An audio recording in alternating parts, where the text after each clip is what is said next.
Hey man, it's me, Kevin Smith, the annoying voice of podcasting, and you're listening to the non-annoying Three Guys in a Flick. Ladies and gentlemen, please take your seats. The show is about to begin. When you didn't come back, I naturally assumed that Lisa Wong or someone else had killed you. Oh, and for the record, letting someone think that someone they love is dead when they're not is quite cruel. I mourned you for 3 months. And in the 3rd month of mourning you, I tracked you down. Now, I wasn't trying to track you down. I was trying to track down the fucking assholes who I thought killed you. So I find you. And what do I find? Not only are you not dead, you're getting married to some fucking jerk, and you're pregnant. I overreacted.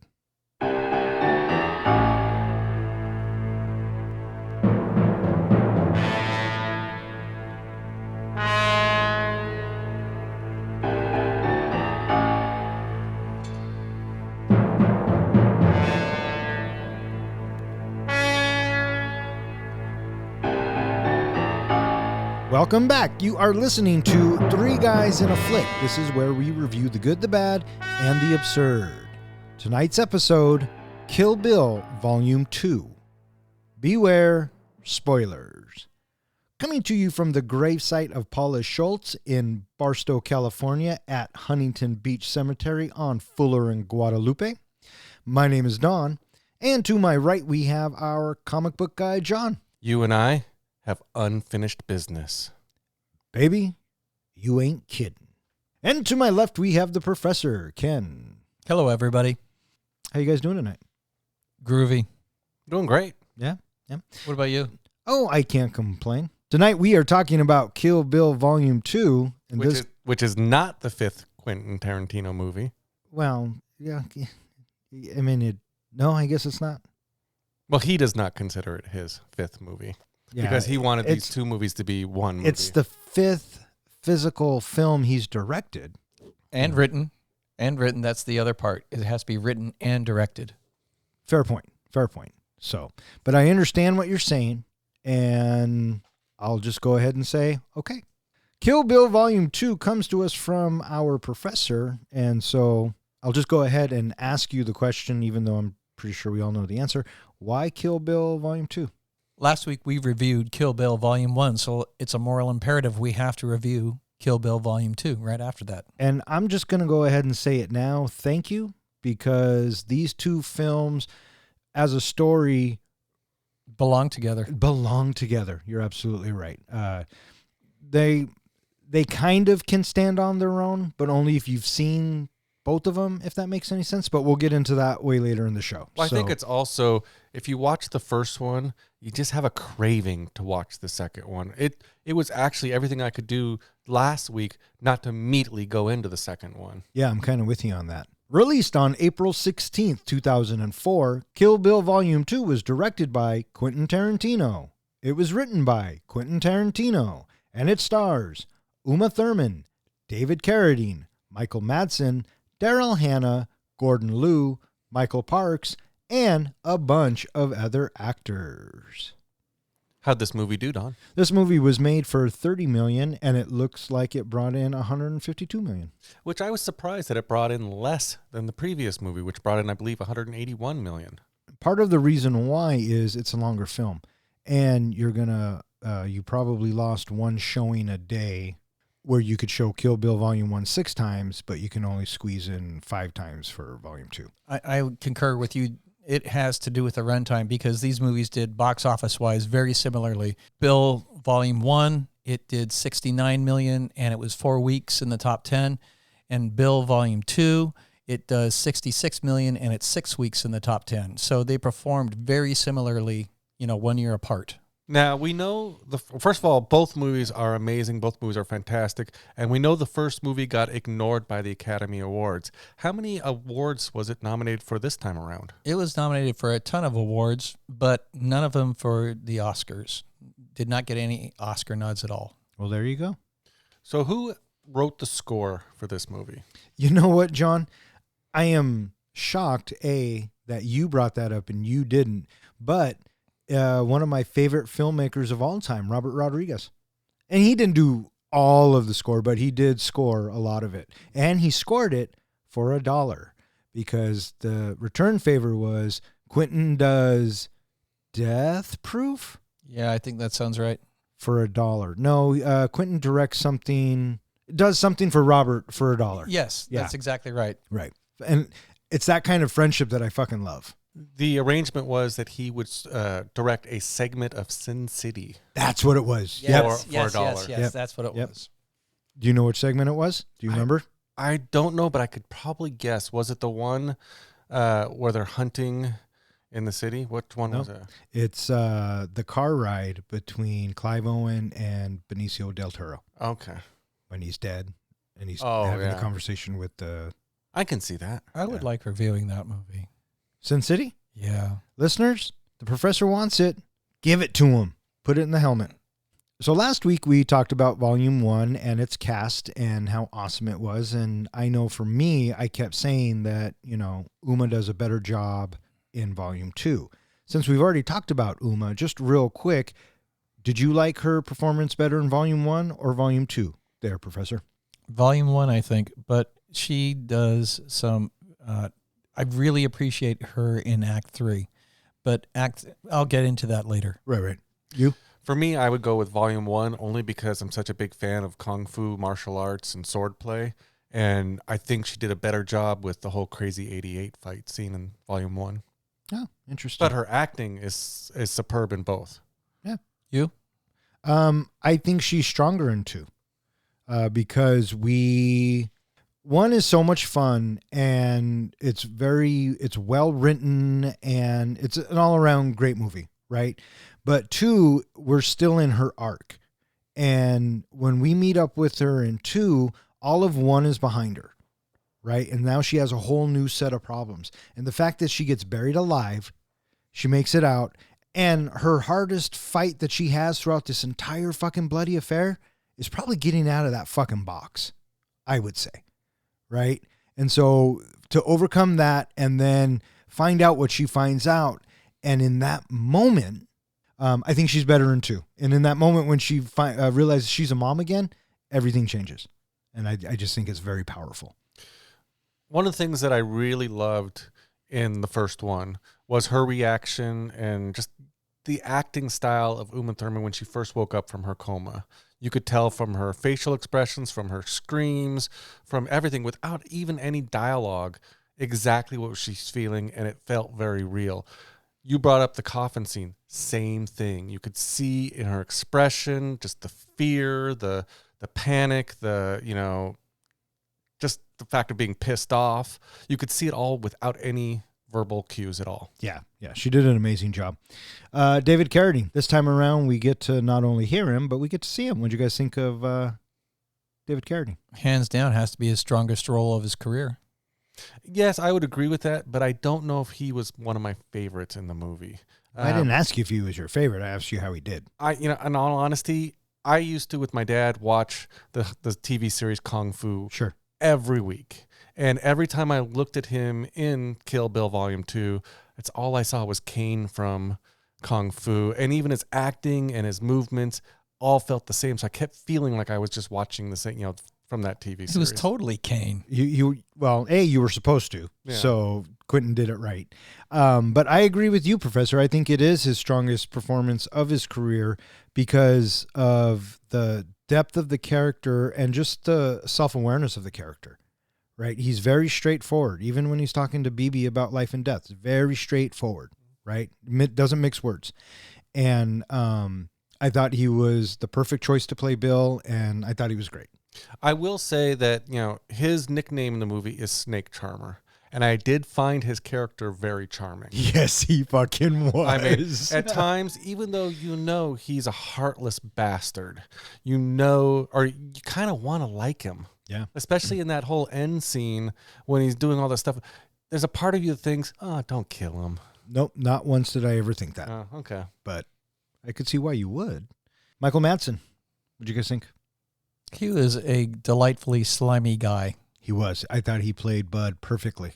Yeah, I loved him in every part that he was in this movie, especially when he's trying to convince Beatrix that she's going in the hole. she's going in the box in the hole. Yeah. And the whole thing about, just the way he delivers his lines, I thought it was great. My favorite line of his is when he's about to shut the lid and he says, "This is for breaking my brother's heart." Mm-hmm. That's a great line. Great line. Daryl Hannah coming back. We saw her briefly in one. She made us laugh. Oh, you don't owe her shit. This time, more of a bigger role. What'd you think? She is one ruthless woman. That's one way of putting it. One thing I love about Tarantino is he brings in these like second comings of actors. I mentioned it when we were talking about Pulp Fiction, that I love the fact that John Travolta really got a big push from Pulp Fiction. And I really wanted to see that for Daryl Hannah from this movie, Kill Bill, that we would see a lot more Daryl Hannah. And I think we did.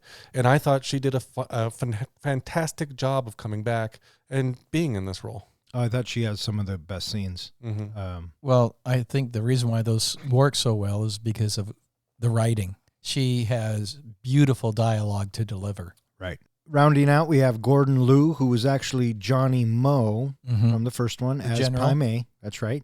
And Michael Parks, who is Esteban Viejo in this and was Sheriff Earl McGraw. One of the things I had never noticed before until you pointed it out to me, Don, was that Michael Parks was in this movie twice. I never realized he was Esteban. So that was actually a pleasant surprise to know to look for that when I saw, him as Esteban and realized that really is, going from the sheriff to Esteban is such a dramatic swing in acting that he really did a fantastic job. Oh, I loved him in that role. Originally, they wanted Ricardo Montalban, but he couldn't do it. But Michael Parks kept filling in for him and reading when they would rehearse and go over the script, this, that, and the other. And Quentin said, "Fuck, you're the man." And he was. You brought up Pai Mei. What do you think of him? I loved Pai Mei. I thought he was paying homage to all the old kung fu flicks. Mm-hmm. Part of me wishes that Quentin followed his gut and they were going to dub him like they did all the old kung fu movies. Yeah. But because this is a Shogun Western. Absolutely. I understand why they didn't do it, but some part of me would like to see a cut where Pai Mei's dubbed. You bring up a great point, Professor, about being a Shogun spaghetti type Western. I was reading an interview, I don't remember who it was with, but they said that the first movie was supposed to be a Kung Fu martial arts movie. The second movie was supposed to be a Western. Did you get that feeling from the two different movies? Fuck yeah, very much. This one definitely felt like a Western. With the lawlessness that we have happening out at Bud's trailer and the fact that we never have any type of a backup for Beatrix. She is on her own, period, through and through, entirely through the movie. Yeah, I would agree with that. Yeah, it definitely pays homage. And the music cues. Yes. Yeah. I say it definitely pays homage. Like the first movie definitely played homage to all, the martial arts movies. This one pays homage to a lot of Westerns. So real quick, we always talk about the dialogue in Quentin and how he writes his movies. Which film do you think was written better, Volume 1 or Volume 2? That is an interesting question. And I have to say, I was thinking about that before the pod. How do I feel about that? The dialogue that we get from Elle is definitely strong. And the paradox that we have Beatrix in for the third act is definitely thought-provoking. But I am so in love with the first movie, and the dialogue that I get in there too. I think it's just a bit more endearing to me that I think that one is going to nudge out over two. For me, the action in one is much better than two. That's not what I asked you. I know, but I'm getting to the second part of your question. That wasn't in any part of my question. Okay. Which film was written better, 1 or 2? The action is written better in one. The dialogue is written much better in two, and I want to focus specifically on the Superman speech. For me, that was one of the things that just really sold me on the dialogue in two. So I would say 2 is written better. I would say that the second one definitely feels more like a Quentin Tarantino movie. In that alone, I think that Volume 2 has a stronger script, and I think that the dialogue is better in 2 for two reasons. First reason is Bill, right? We get more of Bill, and the dialogue is written so smartly, especially when he's talking to his brother Bud, whether he's talking to Beatrix, doesn't matter who he's talking to, right? It's just written so smartly that it really develops that character. And two, we get more just regular dialogue, everyday dialogue. The whole titty bar scene, did we really, really need that scene? Probably not, but it's written so well, I think, that it's fun. You know what I mean? In Volume 1, everything had a purpose, and we were getting to our destination quickly. That's why it's paced the way it is, and it moves the way it is. It is definitely the action portion of this story. And let's make no mistake, guys. This is a long fucking story. This is a 255-minute movie when all's said and done, right? But I think that Volume 2 is just a little bit stronger. It's not as fun as the first one, but it has its fun moments, which, I appreciate. I do agree with what you're talking about, how some of that in there is that everyday conversation, which Quentin is really good at being able to give that casualness of everyday talk. The whole titty bar bit that you're talking about, I agree with that. Him being chewed out by his boss, how does that propel the story forward in any way? How does that give any more context or texture to who Bud is? It doesn't. But on the other hand, it's kind of sort of fun to watch. And then he comes out and, the bathroom's flooded. Yeah. So, yeah, I get what you're saying about that. I can appreciate that point.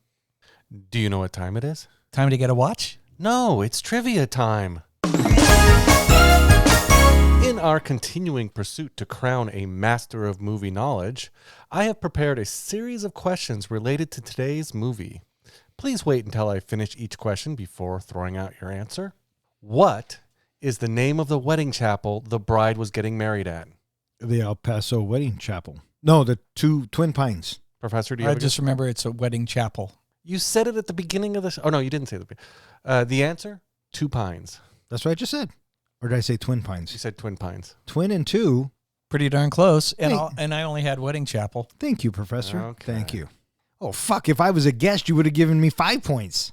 What was the name the bride was living under at the time of her wedding? Arlene Plimpton. That would have been her married name. Oh, fucker. Arlene Johnson. I'm going to give you Arlene. I'll give you a point for that. Arlene Machiavelli. Oh, that's right. It is Machiavelli. What instrument does Bill play? A flute. Very good, Professor. What does Bud shoot the bride with? A shotgun. Rock salt. Rock salt. Rock salt.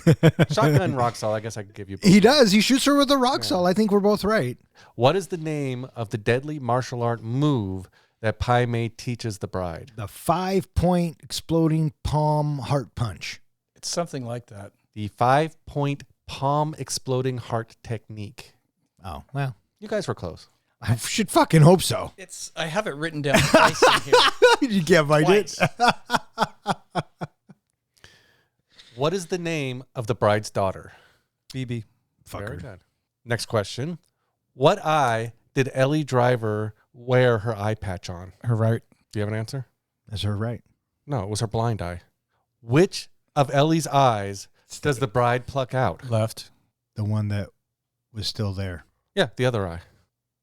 What is the name of Esteban's gang? The Acuna Boys. Very good. And here is the final question. What movie did Esteban take Bill to when he was 5 years old? Play Misty for me. No, something with Lana Turner. It was called The Postman Rings Always Rings Postman Twice. always rings twice. Yes, The Postman Only Rings Twice, which came out in 1946, starring Lana Turner and John Garfield. So, tallying up the score, I believe, Don, you have won this one. So that puts us officially at a tie.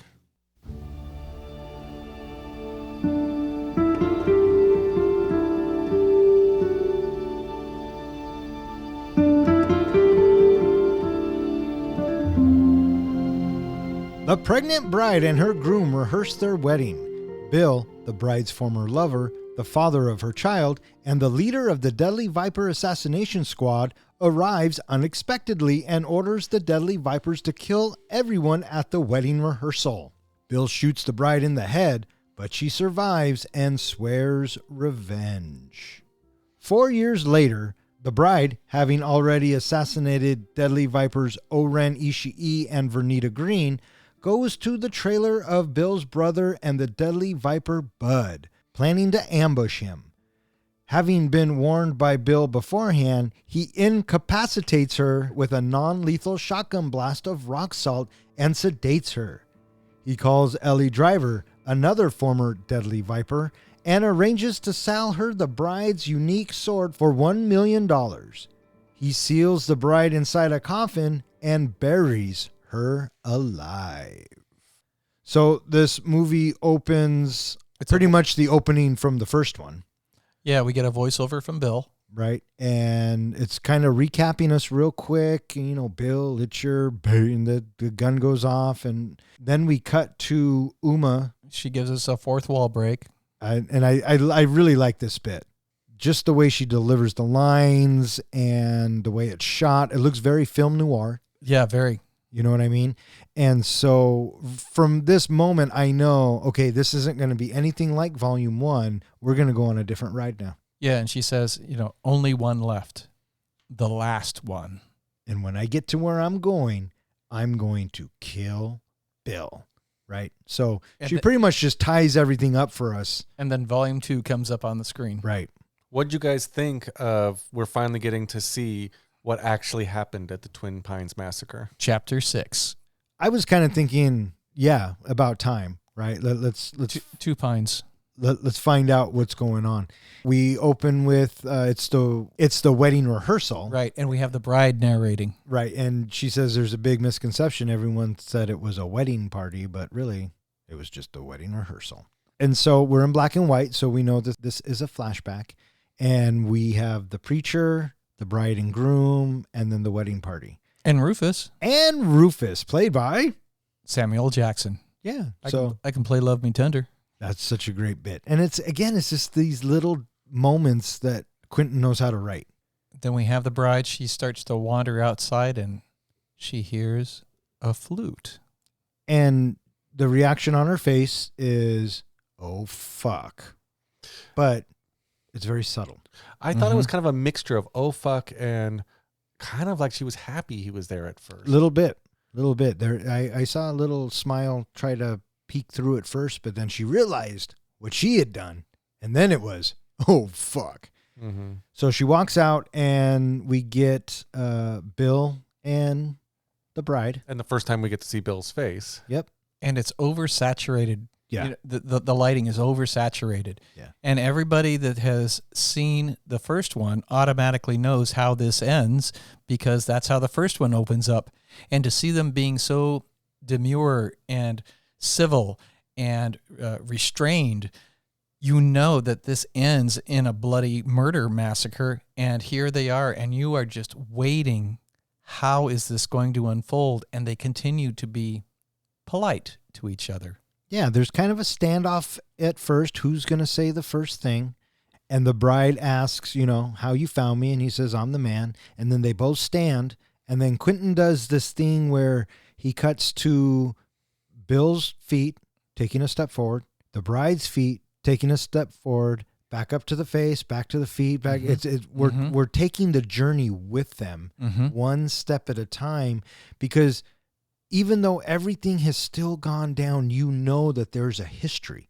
There's a history with Bill and Beatrix, and we can sense that just with them walking toward each other. One thing I appreciated in their dialogue was, again, kind of the playful dialogue that they have between the two of them, and how the bride or Beatrix, she's still the bride at this point, says to him, are you going to be nice? And he says, oh, I'm not nice, but I will try and behave myself. That's pretty much the gist of it, right? And so he kind of, in a way, gives her his blessing. Sort of. At least that's how she takes it. And we as the audience, we can kind of take it, I guess, but like you were saying, Professor, we know what happens. And then there is a moment where Beatrix really thinks that she has it. She kisses him. She thanks him. They go inside and Meet my dad. she introduces him as her dad. That's the moment I thought, oh, that's what might have set him off. Now she's screwed. Oh, no, I think he was going to kill her the entire time. That's why the other I think four so too, are outside. But Yeah. you could see his demeanor completely changed when she introduces him as dad. Well, yeah, because he just introduced him as a fucking old man. I did like the bit where the preacher is saying, well, since the bride has no one to sit on her side, the groom, they can share sides. And then Bill says, I want to come to the wedding. And she says, you'll be the only one on my side. And my side's a bit lonely. And he says, your side's always been a bit lonely. And again, that goes back to their past and how well they know each other. What'd you think of Tommy asking Bill if he'd like to give her away? Poor Tommy. He had no idea, right? He was just doing what a natural guy who just met the father of his fiance would do. And again, that's the writing, right? And this guy, whoever they got to play him, I'm sure I've seen him before. He did a really great job. And I love how Bill ends this. If he's the man you want, go stand by him. Yeah. And then she goes up and she stands by him. The camera backs up out of the chapel. And then we see the approach of the other four. The camera tilts and here it comes. And as the camera is pulling out And it goes up. the score, It changes. that is a Robert Rodriguez score. It's Absolutely. dreading, foreboding. It is so good. And it's while the camera is pulling back. And then okay, and here we are. And then all the gunfire. Well, I think it was right before the gunfire starts, you hear the bride yell, Bill, no. Yeah. And then all this gunfire starts. And then you don't have to see it. You know exactly what just happened. Well, and you also hear the preacher, what the hell? Yeah. I do like how the chapel scene ends, because when the camera is up and then after the gunfire stops, we have the bell chime at the chapel, and then it chimes a second time, and then you hear a dog barking off in the distance, and it's just silence afterwards. Right. Just love that. Yep. And then we cut to, I guess we'll say present day, and it's now in color. and it's not, you're absolutely right. Bill is talking to his brother Bud, and I thought this exchange was fun. And I think you asked the question, or somebody asked the question last week, did Bill give all 5 members Hanzo swords? We got the answer this movie. I don't think he did. I think he only gave one to Bud. Yeah, that's what it sounds like. So Bill comes down and is trying to warn Bud. And I love the dialogue a bit where he says, were there really 88 of them? And just that whole exchange. I also like the moment how flabbergasted Bill is. You hawked your Hanzo? Why would you do that? He said, Priceless. It's priceless. And then Bud laughs. And Well, not in El Paso. got me 250. Yeah. One of the things that I really appreciate is they revisit that line from the end of the first movie where he talks about, we deserve to die. And then what does he finish it off with? But if she comes looking? No, he says that woman deserves her revenge. And maybe we deserve to die. But if she wants to... If she comes, and we'll see. Yeah. But I think what you're talking about is if she wants to start some shit, she can come down to the bar and start some titty shit, and we can get into it. Because Bud's not running away from it, And he refuses any help from Bill, which Bill is there to offer to try to get Bud to accept. She's coming. And without my help, she's going to kill you. And he's like, well, let her come. One of the interesting things that, I don't know if I appreciate this about Michael Madsen, was I guess Quentin Tarantino hated that cowboy hat. Did not like that he was wearing that cowboy hat. And Michael Madsen insisted that he wears that cowboy hat. Did you read about that? No. But guess what? Neither did the guy Michael Madsen or Bud was working for. Because he yells at him, take off that fucking hat, Well, right? that's exactly the reason why Tarantino put that line in the movie, was because Michael Madsen would not take off the hat while, getting ready for filming and during filming, but he knew that he was such a good actor that if he put a line in that forced him to take the hat off, that he would have to follow suit. So that's why he put that line in the movie. Yeah. And so we get to see Bud outside of being a deadly viper, and we get to see what life is like for Bud now. And he's a bouncer at a titty bar, and he's 20 minutes late. And he's living out in the middle of nowhere in a shit trailer. Yep. You got to wonder what happened to him. Like, did he gamble all his money away? I mean, we don't need to know that, but just all the rest of them seem to do so well for themselves. And then here's Bud in a trailer. Well, who's to say that he's miserable?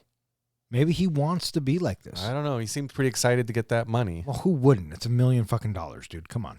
And it came knocking at his door. I think he was content with where he was in life. So do I. Which is why he doesn't want Bill's help. Exactly. Plunging a shitty toilet. He does it, right? Mm-hmm. Because as, he gets to work and the bosses give him a hard time because he's late, and Bud's like, well, no, there's no one here. Who am I supposed to bounce? Which, not really a great excuse. But anyways, as this guy is laying into Bud and treating him like shit and taking his days off the calendar, which I fucking loved. I love that bit. I'm thinking to myself, this guy is a deadly assassin. He could kill you without even blinking, right? But he doesn't.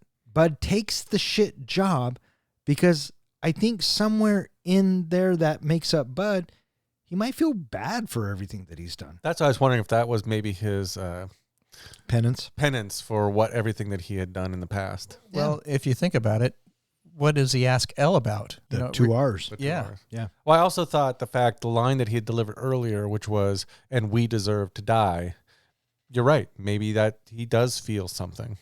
So he leaves work and he goes home, and we find the bride hiding, waiting for him to come home. Underneath his trailer. Right. And she's wearing the black mask. And, this is a good bit of building tension. And given how the first movie went, were you guys expecting what happened to happen? No, absolutely not. But on the other hand, the fact that it does happen, it kind of sort of needed to happen because she is not some, super powered person. She has to have vulnerabilities and setbacks and stumbles as well. It's ridiculous to think that her character should be able to do everything that she does and not come out on top. She has to have setbacks too. Absolutely. I also felt that we just watched, Bud take a bunch of shit from his boss. We saw him, dealing with his brother, and we haven't really seen much, but this shows why he's a deadly assassin. This shows that he's got keen senses and he could plan ahead in a way that could trap the bride. Yes and no. I think some of it's laziness, and he was just sitting on his rocking chair. I mean, did you really think that he thought that the bride would come to the front fucking door? Oh, I think he figured it all out. In fact, he was just sitting there with the shotgun, pointed at the front door because he knew she was going to come in because that's just the style of way she does things. She's an honorable person. Maybe. Well, watching him come in, he gets to the trailer and he takes a long, hard look out into the darkness, and something has got the hair on the back of his neck standing up. And then having the camera start out above the trailer, and it slowly moves down the trailer after Bud goes inside. And as the camera descends, we are just looking at the tattered door to the trailer. And then we get the slat between the floor and the door, and we could see a little bit of his movement of his feet there. And I'm saying to myself that he is doing something in there that is going to be revealed in just a few moments. The camera goes a little further down, and we are looking through the slats until finally we see Beatrix's eyes in the darkness. And now I understand completely why we had that long, slow pan down. It's because Bud is going to be doing something that is going to, sure enough, reveal itself as it did. And I was expecting that exactly. As soon as she got the chutzpah up and she walked through and she came charging through the door, that was exactly what I expected to have happen. Yeah. I didn't expect the rock salt. I didn't expect the shotgun blast. So she gets shot, and Bud's all proud of himself. And, as he disarms her and starts talking shit, he calls Ellie. Well, he injects her with that needle, too. Yeah, he Knockout sedates her. Stuff, yeah. And he calls Ellie. And his plan is to bury the bride alive. Mm-hmm. And hawk the sword. Right. And hawk the sword. What'd you guys think of this whole burying her alive bit? Terrifying. It was, wasn't it? It was also another call out. I don't remember the exact movie bit. It was a call out to another movie that had exact similar scene. Yeah, just the whole, and the aspect ratio changes when she's in the bed of the truck. It's kind of at a 4:3, and then when he pulls her out, it goes to widescreen again. And it's Tarantino setting this up for what's going to happen. So the bride kind of struggles, and then Bud gets the can of mace, and he says, you have a choice. I can either mace you blind, burn your eyes out, Loved it. and still bury you alive, or I'll give you the flashlight. But either way, you're going to get buried alive tonight. I dug the shot where you have Beatrix's eyeball right next to the mace nozzle. Yeah, that's a close-up. Yeah, and having that, it is prominently telling us that this is a serious danger that she is in and she's not getting out of. Right. I liked the scene where Bud is talking to his little buddy who just dug the hole, and he made a comment along the lines of, isn't that the prettiest whatever you've ever seen? And the other guy's like, I've seen better. So he puts her in a box. They seal it up. What did you guys think of the bit where the screen goes black and all you hear is the dirt? Oh, I love that part. I do, but it's so claustrophobic and it's fucking terrifying. I was trying to really specifically listen to the sound effects, and I think what we're first hearing is the box being dragged. And you hear the drag, and then you hear kind of a boom, and I think that's the box being either dropped or lowered into the hole, and then you start hearing the dirt hitting the top of the coffin. Right. So I love the fact that they thought about all of that they made sure to put all of those sound effects in and not just the dirt hitting the box. Sure. Well, also, it was really, really nice having all those close-up shots of the nails being hammered in and her eyes and followed up, like you said, Don, with the sound of the dirt. Oh, my gosh. So satisfying because it is so terrifying. That and the flashlight, where she first starts to try to use the flashlight to try to break the wood, and the flashlight keeps going out, and you're thinking, oh my God, did she just lose that flashlight? Yep. And then silence. And then it's black and white inside the casket.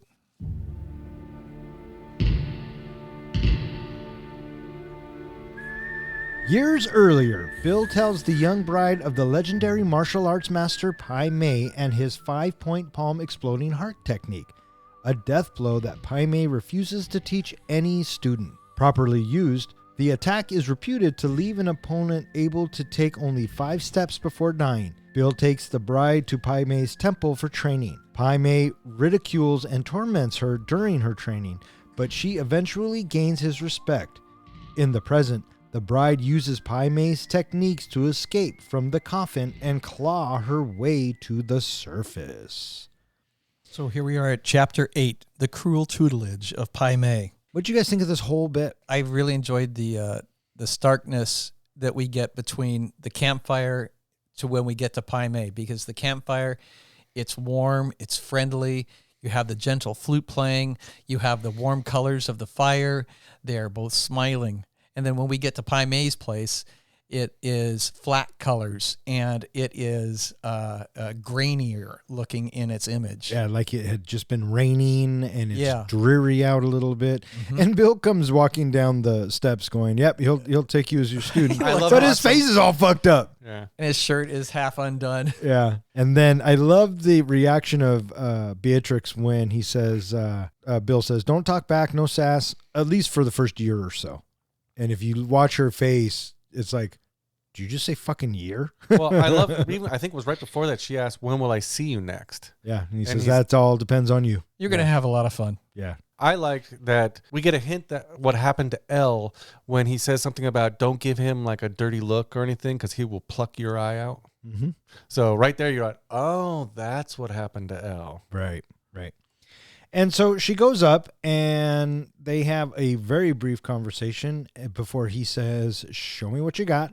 And he laughs and ridicules her the entire time. Mocks her. But she doesn't give up. And then so finally he says, I'll I'll train you.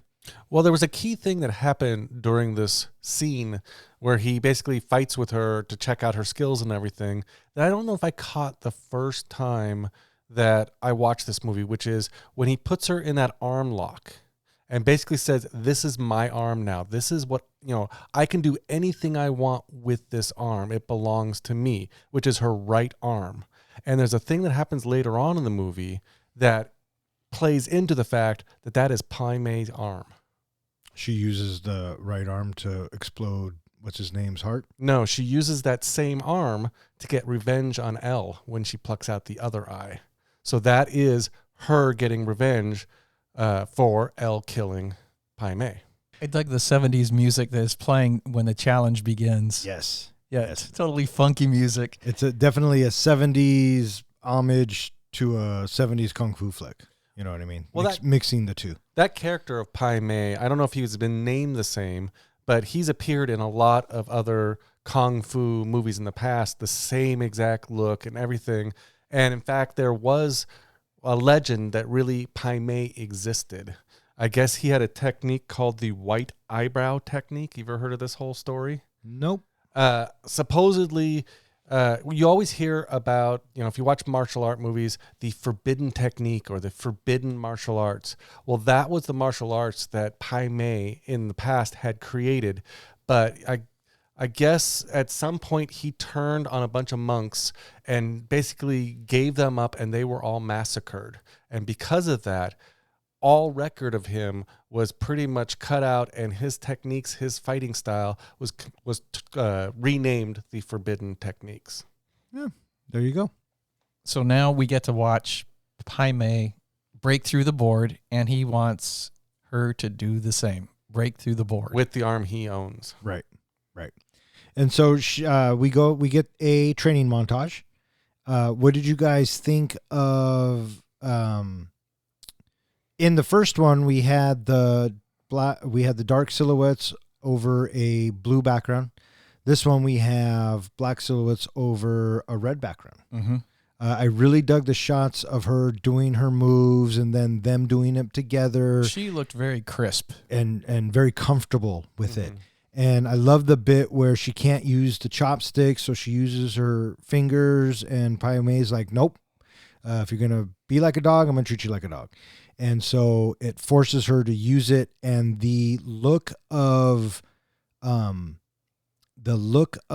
proudness on Pai Mei's face when she picks it up and actually successfully uses the chopsticks, I thought was a nice little touch. I also thought that was kind of the moment that we're starting to see him either accept her or start slight. I mean, he does everything very slightly, and with that slight nod and everything, he's starting to accept her and have a little bit of pride in her. Right. I also dug the oversaturation of white light that we have in this scene, because Pai Mei, he's practically glowing white. Right.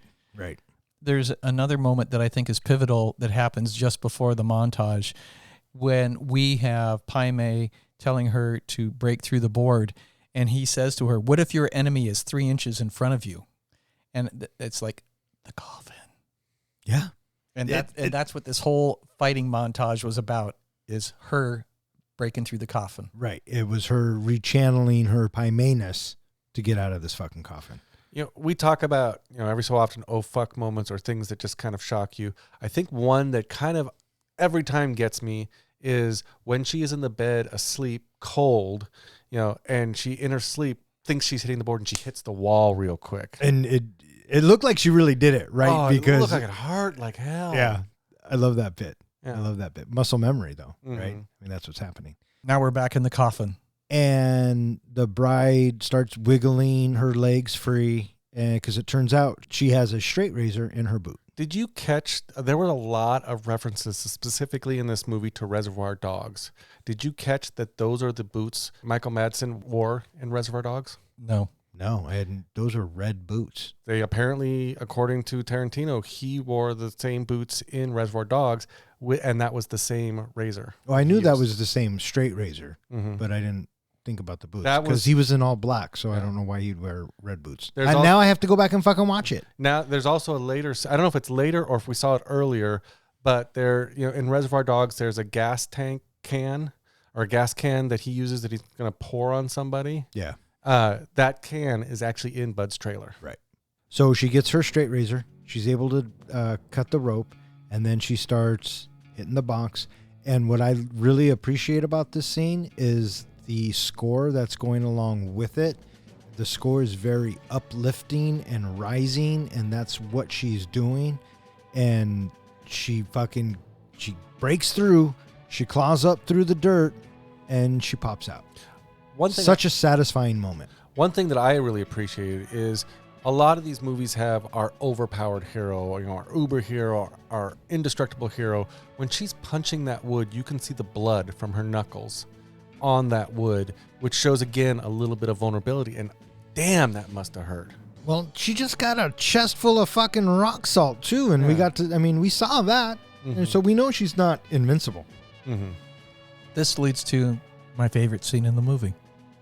When she is walking to we see the late night cafe open, and the guy is sitting there in his empty cafe, bored out of his mind.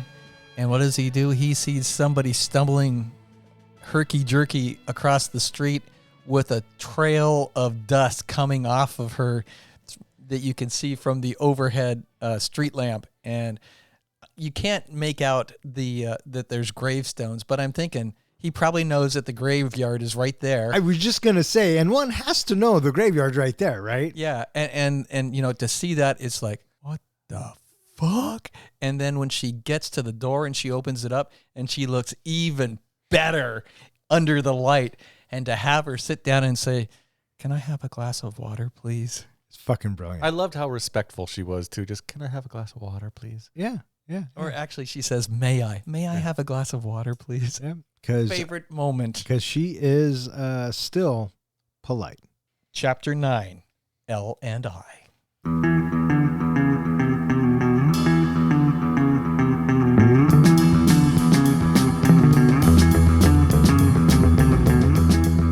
Ellie arrives at Bud's trailer and kills him with the black mamba hidden within the money for the sword.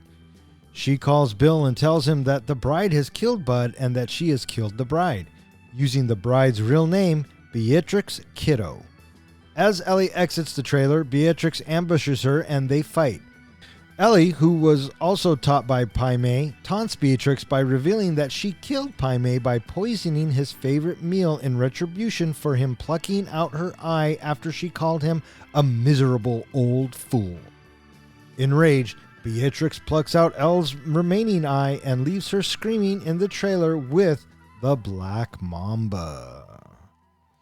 Yeah, I think this is probably my second favorite sequence of this film. We kind of glossed over the whole reason why she came out here is because Bud is selling the Hanzo sword that he just got from Beatrix, and he's asking for real money. Right. And I think Bud kind of sort of, shit, what the hell did I do? When Bill talks to him about, you hawked a Hanzo? Yeah.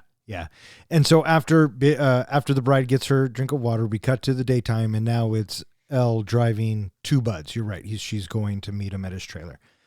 And so this whole dialogue I really enjoyed as well. The 2 R's. Yeah. And just the way Bud is making these iced margaritas and just the conversation that the two are having, I really enjoyed it.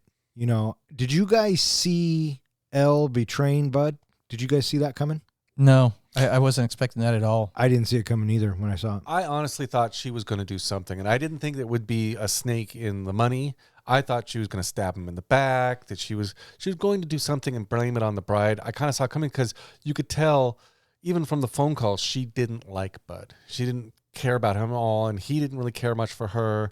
And I felt like there was some way she was going to betray him and take that money. Yeah, but I also think that none of them liked each other. Yeah. So that doesn't surprise me. And they come across as very different characters. Yes. Elle is in a very nice, crisp-looking suit, wearing a very fancy-looking blouse. And what kind of car was she driving? A Trans Am. Trans Am.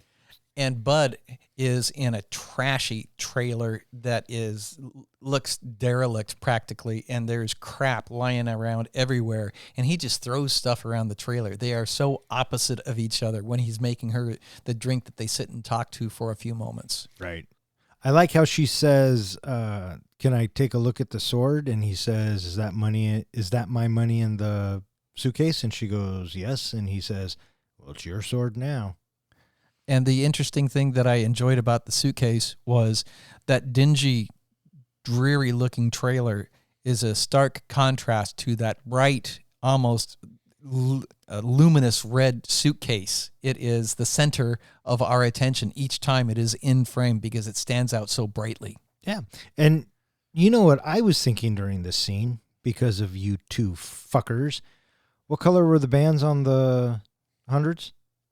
They looked correct. They were yellow. Did that look like a proper million, you think? Yeah. Yeah, okay. But I look at you, comic book guy, because you always ask him, and now every time there's fucking money on the fucking screen, I'm like, oh, what would the professor say? I did think it was interesting, and looking at Bud, as you mentioned, kind of living in this trailer with a bunch of, and the fact that here is Elle, who can easily in 24 hours put together $1 million in a suitcase. I was so curious about that as well, that she was able to come up with $1 million in cash. They are deadly assassins who got paid a vast amount of money. I'm sure she had $1 million under her bed. That's why I know you guys said that maybe he's just paying a pittance for everything that he's done, but I really think Bud was out of money. Oh, so do I. That's why he's living like that. Yeah. That's pretty clear. Yeah, that he's got nothing. Right. Mm-hmm. Yeah. What I was saying is that he chose that. Oh, he chose it. Okay. That he doesn't have regrets with where he is now. Another cool thing that I appreciated, and was very subtle, and it's right before the suitcase gets opened up, that Elle, she's sitting there working on that cigarette.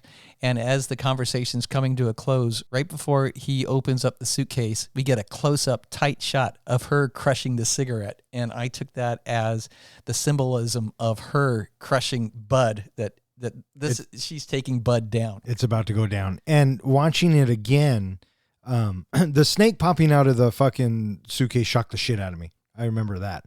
But watching it again, now I'm watching Elle's reaction. As Bud is taking out the money, if you watch, every time he's taking out a mound of money and nothing's happening, her face is like, no, that's not it. Nope, that's not it. And then finally the snake does jump out. But Daryl Hannah does a great job of the anticipation because she knows that snake is in there. But none of us at the time are supposed to know. So. And I know you obviously make fun of me. I mean, if anybody's listening to this podcast knows this, for thinking outside of the movie. But I kept thinking during the scene is, how the hell did she get the snake into the suitcase and cover it with the money? She sedated it. You think so? Bam. Well, I just fucking solved it for you. Or that people that handle snakes, they have tongs that are like 3 feet long, something like that. You just grab the snake with that.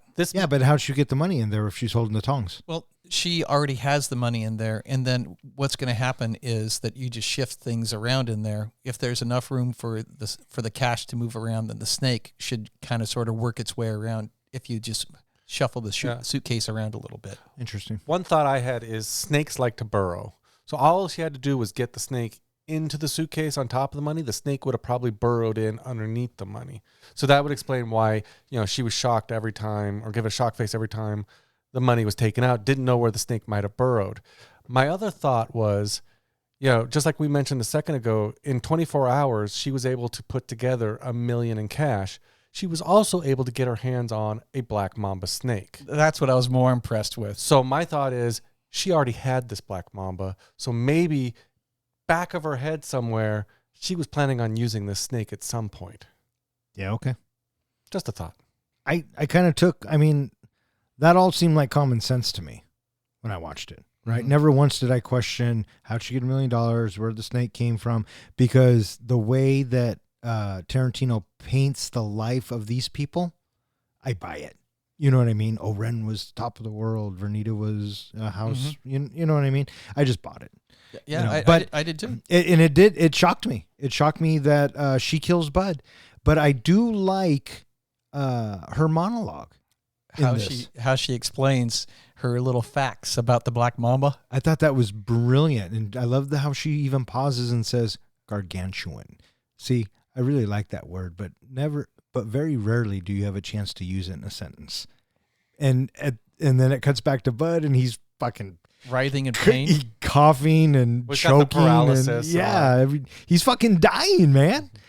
But I love how she ends it with him when she says, mine is regret that maybe the greatest warrior that I have ever met her in at the hands of a bushwhacking scrub elky piece of shit like you. That woman deserved better. Such a good line. So she's getting ready to leave. Bud is dead. She calls Bill. Bill, I got bad news for you. She killed your brother, Bud. I can be there in 4 hours. No, just go sit back and smoke some pot, and I'll be right there.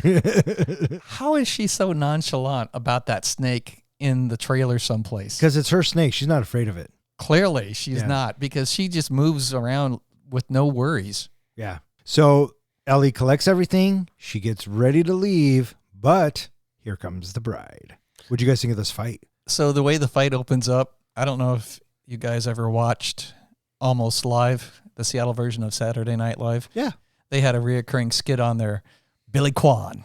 Yes. Yes. And Billy Kwan, one of the little shticks that they had was his 2 feet flying at somebody as he's doing a flying kick. And you see the feet, and sometimes It'd always be super extended. And sometimes the feet would go around the corner as well. Thought the same thing when I see Beatrix's feet coming at Elle, and she's knocked right back into the trailer. I love it.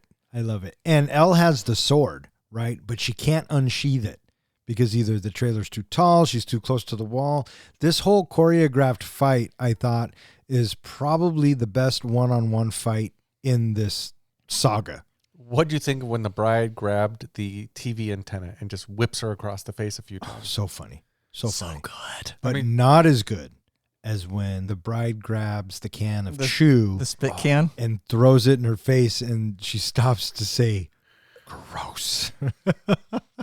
And this, I think, was one of the first movies that it ever clicked with me when your head is being drowned in a toilet. Flush the fucking toilet. I never thought of that before, but that was brilliant. Yeah, that was really smart. I love that the bride finds that Bud had not hawked the sword. Oh, this is where everything changes, right? It's pretty good hand to hand going on, this, that, and the other. They're fucking around. And somehow the bride gets thrown through a wall, and she's in Bud's bedroom, and she looks in his golf bag, and there is the Hanzo sword that he said he had pawned. And she picks it up, she opens it up, and I love the caption, to Bud, the only man I'll ever love, Bill. I think that was so poignant. But then it's the duel. Right before she finds his sword, we get this one shot where Elle is spotting the Hanzo sword in the in the foreground. The sword takes up the entire bottom of the frame. Yes, and it's part of. You see a little bit of the sheath. You see some of the blade with the icon on it, and then you see part of the handle. And then up above, it's Elle. She spots it, but then all of a sudden she gets pulled back by Beatrix. I love that little shot. And then right after that, then we get the duel. And I love the music that plays. Yes. And I love the way it's set up. And I love the dialogue. Hey, Elle, something I always wanted to ask you, just between us girls. What did you say to Pai Mei to take out your eye? And so we get that scene, and then we find out that Elle killed Pai Mei. She poisoned his fish heads. Yep. And then you can see the look of hate turn to even more hate. Rage in the bride. And Ellie's like, I poisoned that old fool, and he was a dick, and yes, I killed your master. But she says, but you're holding a sword that in the immediate future is going to be my sword. And I love Uma's response. Bitch, you ain't got no future. This moment is like a classic Western showdown. Yes. right? Where they're both standing there ready to draw their guns, but they both have their swords ready to go. And they both look totally badass. Yes. Yes. Probably, like I said, my second favorite sequence of this entire film. So they're fighting, and They get up almost face to face. real up close and personal, and the bride plucks Ellie's other eye out. I thought that was such a poetic and perfect ending to Elle's character, and the fact that Beatrix just walks out. You know what I mean? She picks up her sword. Elle's not going to be any more trouble, and she walks out. I don't even know if the bride knows there's a snake in there, but when the bride walks by, you see the snake recoil, like it's afraid of her. I like to think that she kind of saw everything through the window. She was probably up on the roof, ready to swing in with that kick. Yeah, and I like to think that you listen to me from time to time, but that never happens, does it? No. Okay. So, yeah, she walks out. One thing that I appreciated about the scene was Daryl Hannah's reaction when she got her eye plucked out, that she just went crazy and started flipping around. And I guess that's not really what was supposed to happen. She was supposed to obviously be hurt, but she wanted to make Tarantino laugh. So she overreacted and flipped around and went just completely this crazy tantrum and everything. And Tarantino loved it and kept it in the movie. Well, of course. It was fucking brilliant. I also read that during that tantrum, she actually got herself pretty well beat up on all the broken glass and everything else in that area. And Beatrix, she had no idea that she was walking past a suitcase full of money. No. And I'm not sure if she would care. No. I don't necessarily. You know what I mean? I don't necessarily think so either. I think she's kind of like the whole John Wick thing where she's obviously, she's gotten a nice car. She's got all these outfits. She's able to fly, different places. She's got her own money stashed somewhere. Oh, I think she had to have, being part of the Deadly Viper Assassin Squad. Now here's the big question. Tarantino we talked about this last movie. Tarantino has hinted that he may do a Kill Bill 3. He wanted to wait 10 years from Kill Bill 2, at least 10 years from Kill Bill 2 to doing a Kill Bill 3. Do you think if he does one, since the bride left Elle alive, will we see Elle again? Who knows? That's what the question mark is at the very end. Is it? Yeah. Now, I have heard rumors that Uma Thurman and Daryl Hannah do not get along at all. In fact, they almost loathe each other. Well, for Kill Bill 1, when the actress that played Go-Go and Uma Thurman won Best Fight Scene, they showed up on stage together to accept the award.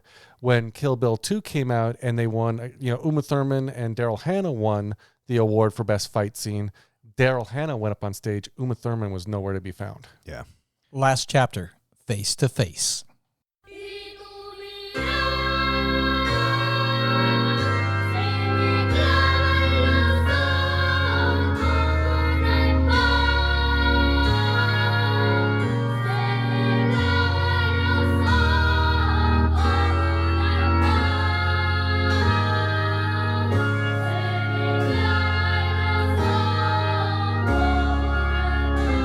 In Acuna, Mexico, Beatrix meets a retired pimp, Esteban Viejo, who helps her find Bill. She tracks him to a hotel and discovers that their daughter, Bibi, is still alive, now 4 years old. Beatrix spends the evening with them. After she puts Bibi to bed, Bill shoots Beatrix with a dart containing truth serum and interrogates her. She explains that she left the Deadly Vipers when she discovered she was pregnant to give Bibi a better life. Bill explains that he assumed she was dead. He ordered her assassination when he discovered she was alive and engaged to a jerk he assumed was the father of the child. The two begin to fight, but Beatrix traps Bill's sword in the sheath and strikes him with the 5-point palm exploding heart technique. Surprised that Paimé taught her the attack, Bill reconciles with her, then falls dead as he walks away. Beatrix leaves with Bibi to start a new life. Roll credits. I love the tune that starts this chapter off. This is actually the car scene where she crashed. Oh, yeah, the Carmen Gia. Yeah. Yeah, she's humming along to it. Yeah. And then she makes it to the bar. I like this bit because I'll just go ahead and say it. Uma Thurman looks great in this scene. Yeah, she does. She just looks so beautiful and powerful, and I dig that. And I like the bit when, the old pimp dude is like, you would have been one of my girls, this, that, and the other. Would have been my top girl. That's right. And she says, well, I'm flattered. And he says, well, you better better be. I have to wonder, a lot of these fight scenes, how much time really took place, how much time had passed between each of these fight scenes, because she got pretty well beat up by Elle, and now her face is completely recovered. So I'm thinking this whole movie must have gone on for months. Oh, absolutely. This didn't happen in a week. Not by any stretch of the imagination. She has a new haircut. She has a new car because her pussy wagon died on her. Do you know why her pussy wagon died on her? Because Quentin Tarantino took it home? No, there was another deleted scene that I don't know if we'll ever get to see, but there was supposed to be this side chapter called Yuki's Revenge. Oh, yeah. Have you heard about this whole thing? Yeah, it's Gogo's twin sister. Yeah, Gogo's twin sister was supposed to try to, basically going to seek out the bride to get revenge for her sister. And I guess Yuki destroys the pussy wagon. So that's why we don't have the pussy wagon anymore. I still think he just likes to say pussy. Probably. What I like about this bit also is just how she's just so matter of fact, right? She just wants to know where Bill is. And he knows who she is. Oh, yeah. Yeah. And you must be Beatrix. I can see the attraction. Well, one of the things he talks about, what do you think of that story of Bill sucking his thumb? Because he talks about how Bill's always been into blondes, and Bill used to suck his thumb when watching Lana Lang? Lana Lang is from Superman. Yeah. Lana Turner. Lana Turner on the movie. Get it, buddy. What did you think of that whole story? It was okay. Was I supposed to think something of it? Well, that was based on a real story. Yes. Quentin's story. Yeah, it was actually Kurt Russell. Oh, you're right. I'm sorry. Had told Tarantino that story of how every time he saw, when he was a young child, every time he saw Marilyn Monroe up on the big screen, he would suck his thumb. Yeah. And so now we're at the villa, and the bride parks. She walks in. She gets her gun out. She kicks the door open. No, she quietly opens the door. The door opens, and surprise! She gets shot by her daughter. What do you guys think of this whole bit? Curveball.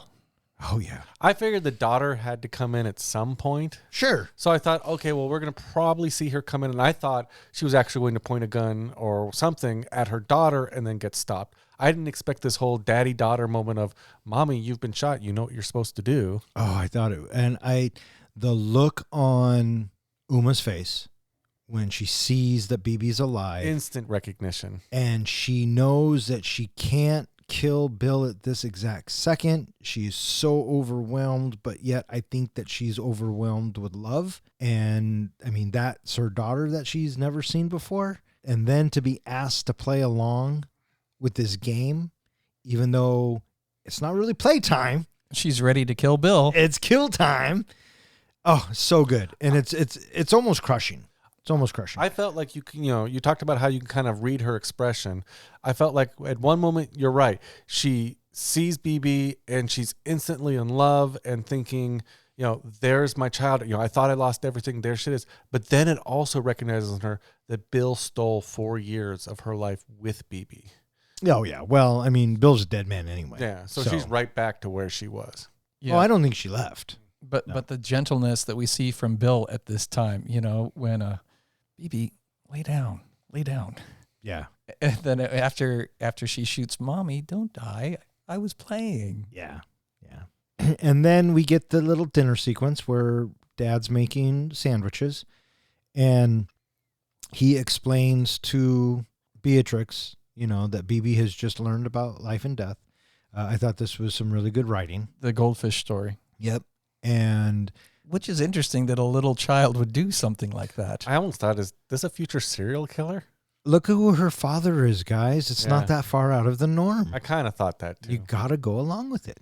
The point is, she learned. So, there's that. A silver lining. And I love this bit where they go upstairs to put BB to bed, and fucking Bill just straight up tells her, more or less, I shot Mommy. I was very, very bad. I was very bad. Were you a bad daddy? Shut up, John. Get that look off your face. And I like how he explains that, he shot her and did she die? No, she went to sleep. Yeah. And then, she's, BB's like, does it hurt? And Beatrix is like, no, I'm all better. I'm wide awake. I'm here now. And I love how Bill, being Bill, says, would you like mommy to watch a video with you before sleepy time? I love the fact that BB picks Shogun Assassins. Again, that just shows you what kind of world and what kind of life she's growing up in, know. And the bride's seen it because, she's like, Bill's like, no, it's too long. And Uma's like, no, it's not. Because she's going to, she's lost all this time. Yeah, she wants more time. Absolutely. Absolutely. And so they watch the movie, they fall asleep, and now it's time for the face-off. One thing I thought was interesting is she takes her necklace off. It looks like just like a handmade necklace and lays it down next to BB. I was wondering if there was something maybe that was taken out of the movie that kind of showed the significance of that necklace, or was the fact that she was just giving something to BB? I took it as there is a slim to none chance that the bride won't be coming back. For whatever reason, Bill gets the best of her, right? She wanted to give that to her knowing that they had met and she left this with her. That's how I took it. Part of me thought from all of the dialogue that we get from the beginning all the way to the end that Bill wasn't planning on living through this, that Bill knew his time was over. And so he was just kind of setting everything up to basically say, Daddy did a bad thing and blah, blah, blah. And, kind of setting everything up. Interesting. I never took it that way. I just took that the necklace is left behind because for whatever reason, it's a real possibility that these two women, these two girls aren't going to see each other. It's a very real possibility. Right. And that's how I took it. And so she goes downstairs and they kind of have this moment and then talk about showdown options, if you will.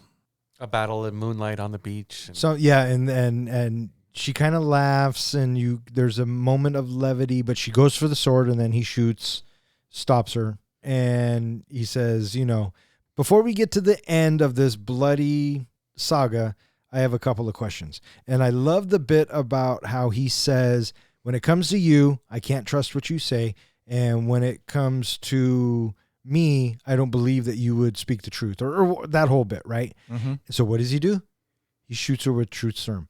And I think the funniest bit of this is when he says, it'll course through your veins, this, that, and the other, but then you'll get a rush of euphoria. Do you feel it? And she just asks her, right? And I liked her reaction to getting shot, so which is the whole thing of, what the fuck is that? Oh, it was so good. And he's like, no, leave it in. Or I put one right in your cheek. And I also appreciated right afterwards when Bill's like, oh, that's too bad. Yeah, he's disappointed that there was no euphoria. Yeah, so good. A concoction he made himself, he calls the undisputed truth. And this leads us to what I think is one of the best written dialogues in any movie in any time. Really? Yeah, I love this I love this monologue. If I were an actor, I would probably want to memorize this monologue. I'm shocked I kind of have it memorized, but he uses the analogy of superheroes and their alter egos to equate it to Mrs. Martha Plimpton and Beatrix Kiddo. And I think it's such a good correlation. As a comic book guy, the only thing he gets wrong is it's the same thing with Wonder Woman. And this bit of dialogue, too, is where Bill finds out what's happened and Beatrix explains to him why she left. And she tells him, remember that last assignment you sent me on? I got sick. I took a pregnancy test. I was pregnant. And I like the cutback where it shows us. And then that Lisa Wong sent an assassin, Karen, to kill the bride. And one of my favorite lines always is, are you good with that shotgun? Not that I have to be at this range, but I'm a fucking surgeon with this shotgun. I fucking love that line. I don't know why. I don't know. One of the things I really liked about that scene was the very last bit of that scene with Karen's face through the hole in the door. Congratulations. Congratulations. And runs off. Yeah, that was good. Framed perfectly. Yep. And it's practical, right? So yeah, they had to map that out. And I know you talk about the different dialogue you like, but I really thought the interaction very believable between Bill and the bride when he basically says, you didn't have a right to take the baby away from me. And she's like, well, if, I know what would happen if she was raised in your world. Yeah, no, that was all great dialogue. Yeah. And I think it was really hammered home when she says, I had a choice to make and I chose her. And that's what she did, Came back and bit her in the ass, but, 4.5 years later, maybe it's time to set things right. And so now it comes time to the final fight. And so let's recap, okay? Just like Quentin does. She took on O-Ren and 88 of her people. She fought Vernita Green in her kitchen and her living room. She fought Elle in a trailer. And now she's going to fight Bill in a chair. I think the different ways that Tarantino used all of these fights to not make them the same was absolutely brilliant. This fight, I thought, was beautiful. It was very well choreographed, and the fact that it ends with the 5-point exploding heart technique, I think is just icing on the cake. Do you know the original plan for that last fight scene? What was that? The original plan was supposed to have them fight on the beach in the moonlight, but they had already, I guess, gone so far over budget that they had to make some cuts, and that was a scene that got cut, and so that's why Tarantino put it in the dialogue that Bill had for his suggestion of how they should fight. Oh, I thought that would have been a beautiful fight as well, but I think the way that it goes down was the way it needed to go down. Okay. You know what I mean? So great move by Tarantino to restrict it to them fighting in a chair virtually, right? I don't know. There was just something, and I understand exactly what you're saying about why you love this scene. There was something for me that was so much buildup to getting to Bill, who was like the final boss in a video game.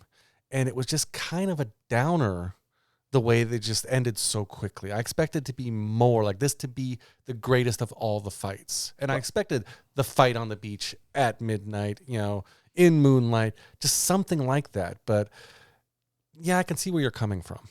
At some point, as the audience, we're starting to get fatigued too. This has been a very long, bloody trail.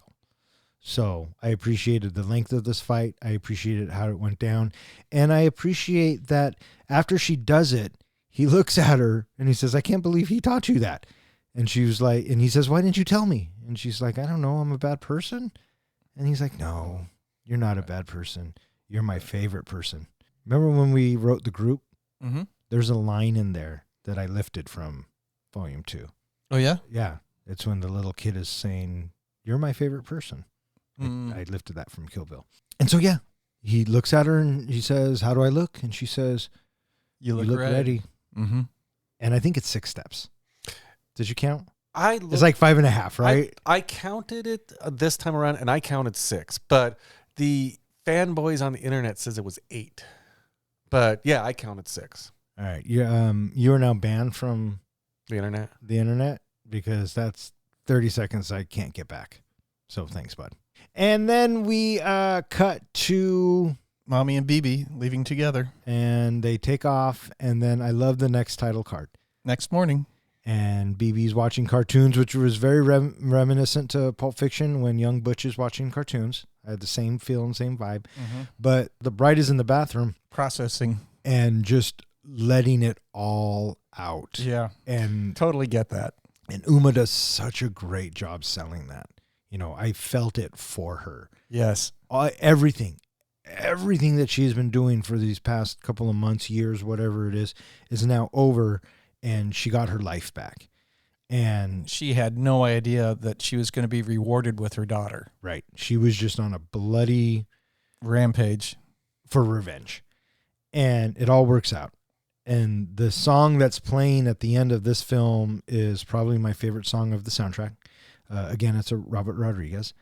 And it says something like, the lioness has rejoined her cub and all is right in the jungle. And then we get 6 minutes of credits of telling us basically the same thing that it just told us. Mm-hmm. But at this point, I didn't care. Did you notice that during the credits, the driving, where she's just driving along? Yeah. Did you watch that part of it? What do you mean? If you watch the credits for a little while, it eventually goes to credits with her just driving. Oh, yeah. And I thought that was kind of an interesting thing. Well, it's us watching her face and her hair softly blowing. Mm-hmm. And then finally, it says written and directed by Quentin Tarantino. After that leaves, then she gives a little wink to us. Right. And that ends Kill Bill Volume 2. I have to say, it was pretty satisfying to see the bride complete her journey.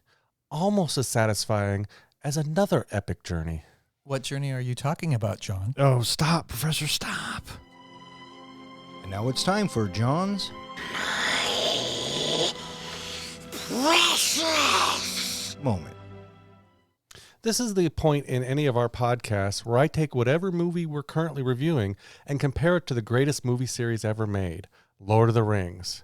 So I know we did this for the last movie, and a lot of this is going to be pretty much the same for this movie. In fact, Frodo, again, is the bride, a.k.a. Beatrix Kiddo, in Volume 2. The movie centers around her journey of justice, revenge, and redemption, and it continues from Volume 1 to Volume 2. For Sam, the closest I could come up with is Bibi, Kiddo's daughter. Up until the point where they are reunited, when she finds Bibi, she's given a new sense of purpose and revitalization. It's Bibi that gives her the push she needs to complete her journey. Gandalf is Pai Mei. Like Gandalf, Pai Mei is a wise and powerful mentor figure who helps guide and train the bride in her quest. Both are mysterious and enigmatic characters with a depth of knowledge and experience that is beyond that of most mortals. Also, like Gandalf, Pai Mei is not easily swayed by emotions or personal attachments and will make the decisions for the greater good. The greater good. Taking some of your feedback, I think it was Dawn who suggested this last week, I put some thought into creating a Deadly Viper Assassin Squad Dark Fellowship. And looking at that, my first thought was Oren Ishii, aka Cottonmouth, would be Legolas. Legolas. Would be Legolas. In Volume 1, she is shown to be keen of sense, fast reflexes, and good with projectile weapons. Vernita Green, aka Copperhead, is Theoden. While Theoden wasn't originally part of the Fellowship, I feel he's the best analogy for Vernita. Since leaving the Divas, she's established her own home kingdom. She is also not readily drawn back into the fight as she's left that all behind her in the past. It takes the bride's coaxing to get her back into the fight. Bud, aka Sidewinder, would be Gimli. Like Gimli, he requires extra encouragement to proceed on the path specified for him. He is also fairly gruff like Gimli. Ellie Driver, aka California Mountain Snake, would be Boromir. Like Boromir, she's loyal to the boss and to the mission, but she also has her own secret motives and is corrupted by the ring. For Sauron, the best analogy would be Bill, aka Snake Charmer himself. While Bill doesn't have the same level of power and ambition as Sauron, he is menacing and a mysterious figure who controls a network of deadly assassins. Like Sauron, Bill's actions drive much of the plot of the movie. So what is the precious? What is the One Ring? In Kill Bill Volume 1, I said the ring was the Hanzo sword. In Volume 2, it is also the Hanzo sword, but more of a different reason. In this movie, it's a sought-after item, just like the ring. It's also a symbol of power and status among the characters in the movie, and is highly coveted by many of the assassins. Just as the ring corrupts those who possess it, the sword has a corrupting influence on those who seek it. Bud got killed trying to sell it. Elle lost her eye while trying to buy it, and it would never have been made if not for the influence of Bill, who was our Sauron. And there you have it, my comparison between Kill Bill Volume 2 and Lord of the Rings. Bring on the grades. What you got there, tough guy? Well, we have our usual suspects. I like the tack that John took about the Dark Fellowship. I think that plays more strongly. I think that I'm going to go C+. C+. I, too, like the Dark Fellowship, although I think maybe a missed opportunity. And I'm just throwing this out there, but Bill's the precious. And it's not until the bride casts him out that she doesn't know freedom, or until, you know what I'm saying. Anyways, I think that there could be a case for Bill to be the Precious as well. I can see that. But it's not my gig, it's yours. And what'd you give him? C+. I'm going to concur, and I'm going to give you a B-. And that was John's Precious moment. All right, what do you guys think? You guys ready to rate this flick? I'm ready to rate this flick. John, you want to rate this flick? I'll take a stab at it. Professor, how do we do our ratings? We do our ratings on a scale of 1 to 5 fucks. 5 fucks is a movie that we think is cinematic gold. Anytime somebody says, hey, you want to watch Kill Bill Volume 2? Fuck yeah, I do. A 1 fuck movie is a movie where you've seen it and you're kind of sort of one and done with it. You really don't have any desire to ever see it again. And what's a 0? A 0 fuck movie is, oh, for shit's sake. What the hell? Why'd you make me watch that? Somebody owes me 2 hours and 17 minutes of my life back. Or in other words, we just don't give a fuck. All right, which one of you deadly Viper assassins would like to go first? I went last time. Would you like me to go first? If you want to go first. What would you like me to? What I like and what happens very rarely are the same thing. So Okay, I'll go first. There you go. So, keeping with tradition, we accidentally skipped last week. What is, Dawn, is your prediction for my rating this week? You gave Volume 1 a perfect 5, right? You think it's cinematic gold? And you have repeatedly said that you think 1 is better than 2. So I think with the pie-mayness and just the way the story flushed out, I think you are going to give it a 4.75 fucks. That's your final answer? 4.75 fucks is my final answer. Okay, let's see. There once was a film called Kill Bill that left audiences thrilled and fulfilled. With Uma Thurman as the star and Tarantino's style somewhat bizarre, the ending was epic and skilled. Tarantino's style was on full display in every scene, in every way. The dialogue was sharp, the action was art, the cinematographic feast all that day. The action was truly sublime, as each character hit that sweet line. Uma as the star, with her swordplay by far, a performance that was truly divine. Overall, this movie is deluxe, a masterpiece of action that doesn't suck. Though it's not quite as perfect, it's still worth respect. With a rating I give it, 4.75 fucks. Bang, baby. Pretty good at that, huh? You're dialed in. Yeah. 4.75 fucks from the comic book guy. You or me there, Johannesson. I'm going to go. Baby, you ain't kidding. Kill Bill Volume 2 is a very good watch. Watching it again the other night, I have slightly different feelings for it because what I recall from watching it the first time around was the cadence, the tempo of the movie is different from the first. The first is light and snappy and fun, and the second is of a slower pace, and there's a lot more dialogue that happens in that. The dialogue that happens in the third act, I feel, is what I previously had feelings where the movie isn't quite as good as the first one, just because the tempo is a lot slower and it's very well done with its dialogue. Watching it this time around, I appreciated that dialogue in the third act a whole lot more. The first act I thought was very good. I enjoyed the whole bit with Pai Mei to get her out of the coffin, and having her with her daughter at the end was, for whatever reason, a lot more satisfying this time around. And I think that this movie is a classic movie as well. It is an excellent movie. Quentin knows what he's doing, and I really think that the movie is excellent. For whatever reason, I enjoyed the music in Kill Bill Volume 1 a little bit more than Volume 2. Different style of music, and it's a different style of movie as well, as I had discussed earlier. But in the end, the bride, she's lovable as ever, and she is so stylish in this movie. And this movie just, it reeks with style. I totally love Bill as this he is such a good bad guy in this movie, and his slow and deliberate pace reminds me specifically as was pointed out earlier, Kane from the television series of Kung Fu, and his slow and deliberate dialogue makes me wonder, what is he going to say next? What is he going to do next? Because his character is so rich in that fashion. But ultimately, in the end, when I look at 1 versus 2, I think I do like 1 a little bit better, and I was tormented. Do I give it the same score? And ultimately, in the end, the one that I always want to watch is 1.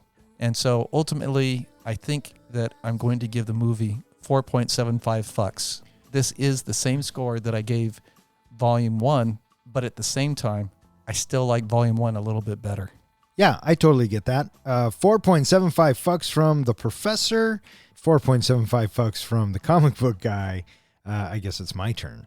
Professor, I completely understand what you're saying about, enjoying Volume 1 a little bit more than Volume 2, but Volume 2 is an excellent movie. I agree with you wholeheartedly. I think Volume 2 is much more of a Tarantino movie, just in its pacing and the way it moves. I think Volume 2 has better dialogue than Volume 1.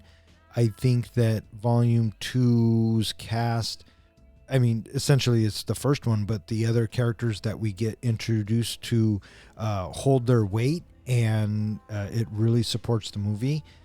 I love the soundtrack of Volume 2. I might like it a hair more than Volume 1, mainly because of Robert Rodriguez and what he does with it, and just the tunes that Quentin decides to use. The musical cues and the needle drops throughout Volume 2 are great. Is Volume 2 cinematic gold? That's what I have to ask myself.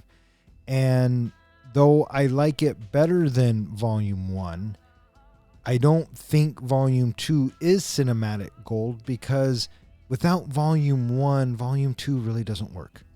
And the problem with Kill Bill, and not that it's a problem, but the thing with Kill Bill is, as a whole story, as one through line throughout the whole thing, I think the story is fantastic. It's a story of revenge. It has heart. It has jokes. It's just a lot of fun, but it's still really long. And so Kill Bill is almost like a broken movie. You have your first volume, which is fantastic, but can it really stand on its own?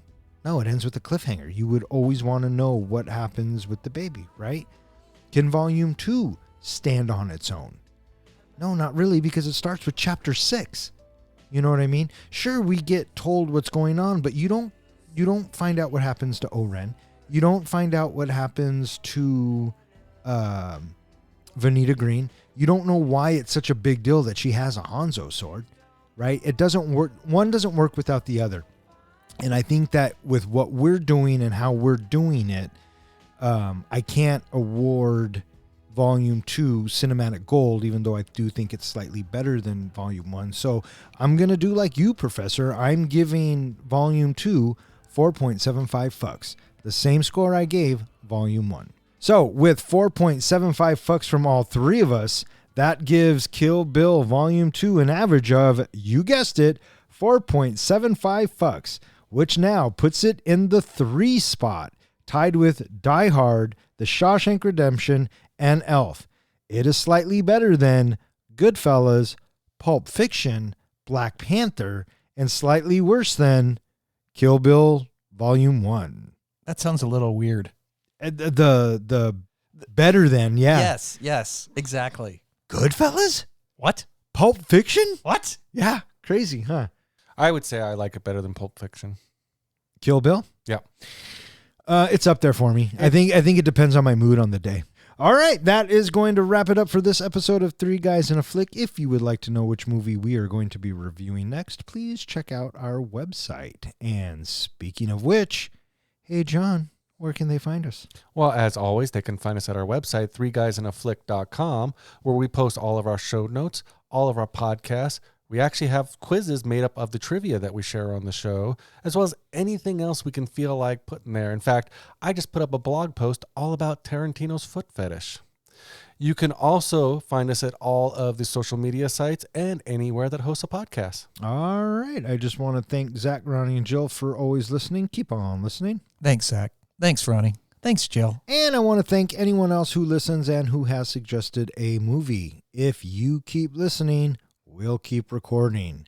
For Three Guys in a Flick, I'm Don. I'm John. And I'm Ken. The lioness has rejoined her cub, and all is right in the jungle.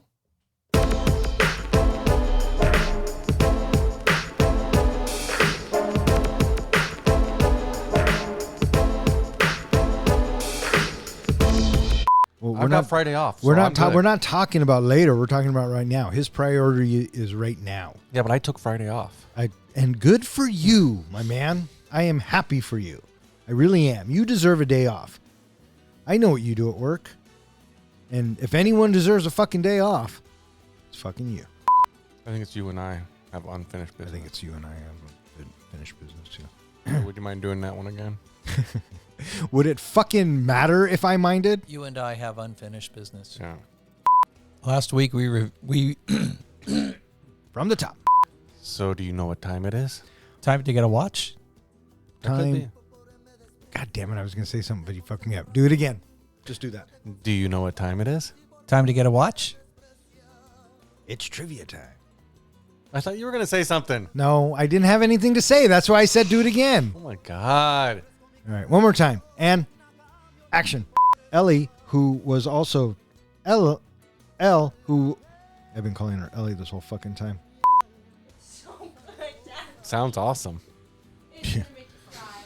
It makes it's so sad. Yeah, but we don't have emotions. That's not true. Professor and I do. We cry at Lethal Weapon 2 every single time. Am I right, Professor? Kinda, yeah. Okay. I mean, you have to. Right? Okay. There you go. Well, that moment was brought to you by Dawn's daughter. Yeah. Thanks for that one, kid. That's another minute and a half I'm never going to get back. But I think you would much rather be watching Stick, Stick, Stab as opposed to Talk, Talk, Talk. Yeah, I'm easy. Yeah, that's what they say. Just stick, stick, stab. Oh, you want to play Tummy Sticks? Is that what you just said? What's tummy sticks? Don't act like you don't know. All right, fuck off. Good night. Y decirte, niña hermosa.